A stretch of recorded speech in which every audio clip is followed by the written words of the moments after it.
Hello friends, welcome back to my channel पुण्य व्रत कथाएं।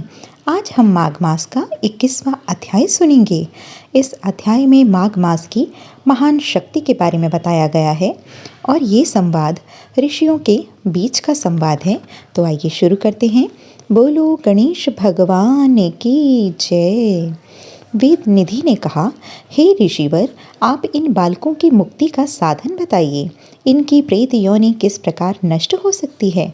लोमेश ऋषि बोले, एकमात्र उपाय यही है कि यह माघ स्नान करें। माघ स्नान से ही तीर्थ स्थान पर किए गए पाप तथा श्राप नष्ट होते हैं। माघ स्नान में महान शक्ति है। यह पवित्र मास है। इस मास में स्नान करने से ही निश्चित ही मोक्ष प्राप्त होता है। प्रयाग संगम में माघ स्नान मोक्ष दिलाता है। बद्री वन में भी माघ स्नान से मोक्ष होता है। नर्मदा के जल में माघ स्नान करने से पाप व दुखों का नाश होता है तथा वह शिवलोक को प्राप्त होता है।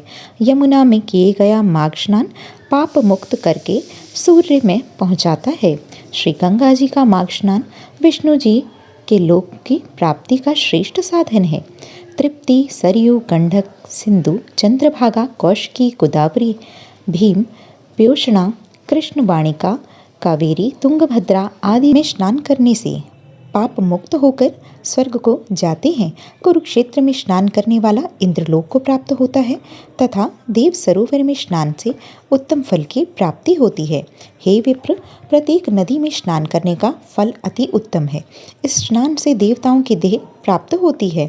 गोमती में स्नान से मोक्ष की प्राप्ति होती है तथा हेमकुंड, महाकाल, ओमकार परमेश्वर, नीलकंठ, समुद्र आदि में स्नान से स्वर्गलोक की प्राप्ति होती है। माघ मास में नदियों के संगम पर स्नान करने से अति पुण्य लाभ होता है। प्रयागराज में संगम स्थल पर स्नान बड़े भाग्य से प्राप्त होता है। 3 दिन लगातार स्नान करने से महापातक के पाप भी नष्ट हो जाते हैं। उन्हें सकल संपदा प्राप्त होती है तथा राजसु यज्ञ के समान फल की प्राप्ति होती है। राजा वीरसेन की कथा। प्रवृत्ति नगर में प्रसिद्ध राजा वीरसेन राज्य किया करता था। उसने नर्मदा तट पर राजसु यज्ञ किया और 16 अश्वमेघ यज्ञ किए।